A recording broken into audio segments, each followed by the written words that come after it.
I didn't post about this last night, but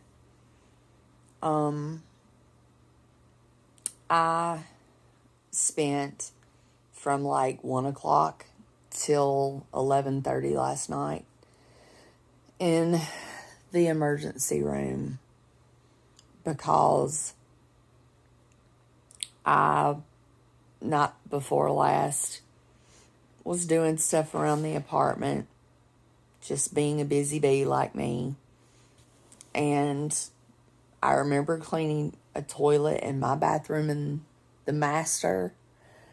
And then the next thing I know, I'm in my guest bedroom and like it's a platform bed, so they're not high up, but part of my torso was on it. I was on my knees, and when I looked at the clock, it was around midnight, right before. So they said that UAB hospital, where I go, was on divert, whatever they say it, which means that they had a ER that was full and no beds in the hospital. So I waited until yesterday and I decided, okay, I can't do this anymore. Well, I got to the parking deck and then you have to walk over a block and like 1 or 2 blocks. I got to the first crossover and there was a piece, we have like, it's like brick and then there's concrete, everything, and it had like, instead of being straight, it had fell in a little bit and it kind of curved, and of course my foot caught it, and this, there you go, it's a huge knot and my knee is swollen. And they just put ice on it at the hospital. But I had a brain scan and it came back normal. And they did an EKG, my oxygen sats, my blood pressure, all that kind of stuff. My heart was not enlarged. It was not undersized. Everything looked perfectly normal. And pardon me as I get a piece of paper that I need, and of course can't find. But it had the diagnosis of something, amnesia, and it's a symptom of chemo. Either you just pass out, or you could be sitting here and then 3 hours later, 30 minutes later, 30 minutes later, you wake up and it's dark and it was light the last time you remembered. So I have a headache that goes from here through here and down the back of my neck and down to my shoulder blades, and it has not let up. I forced myself to eat, and I forced myself, to do what I had to do, and I got food delivery because there was just no way I was cooking, and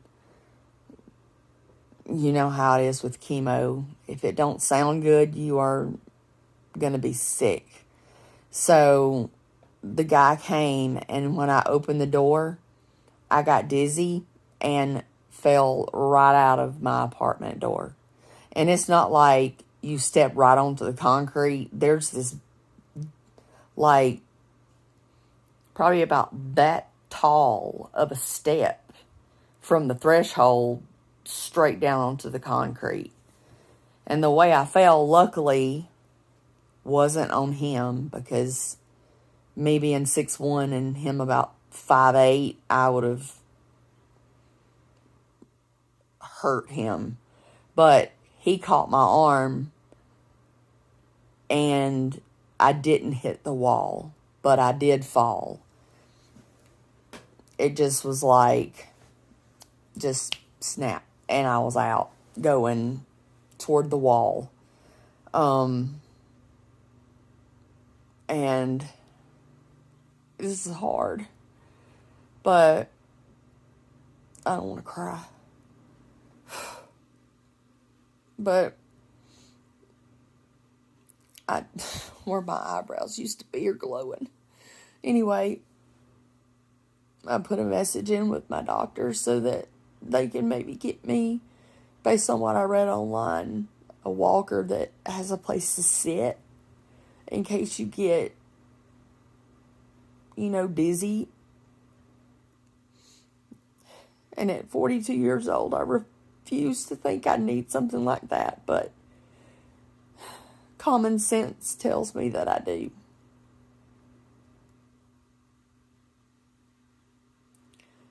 And it's got me worried. So please pray. And my eyebrows are killing me. Anyway, well, they used to be. Anyway, just keep prayers. And I'm sorry I wasn't all positive and happy, but this is sad. And I know if anybody can cheer me up, it's you guys. Because I don't really have friends and family that much. So I kind of look to you guys for comfort. I feel like I'm loved. And I do love every one of you. I don't have chemo again until the 21st. And last night they had to give me potassium, magnesium, and something else that was like dangerously low. And I'm going to find the paper. It was called like transient global amnesia. That's what it was called, I think. Transient global amnesia. And I was afraid they were going to put me in the psych ward. Literally. Because what would you think if you said, well, I was one place and then I just woke up in another room and it had been 3 hours? First off, it got me taken to the back in front of people that had been there for 12 hours. And next thing I know, there was 3 people in there hooking me up to everything. And at least I got a clean bill of health from them. I was worried about like a brain tumor or something like that, because they say that BRCA1 mutation, you can take cancer away, but you're never really free. You always have that fear, because after I got to researching while I was in the hospital, it says it can go to your brain. And I was waiting on the results. And when the guy came in and said, your brain's beautiful, 100% normal. And I just thanked God, because usually those are non-operable. And we all know what that means. Anyway, I've got somebody at my door. Love you guys. Talk to you later.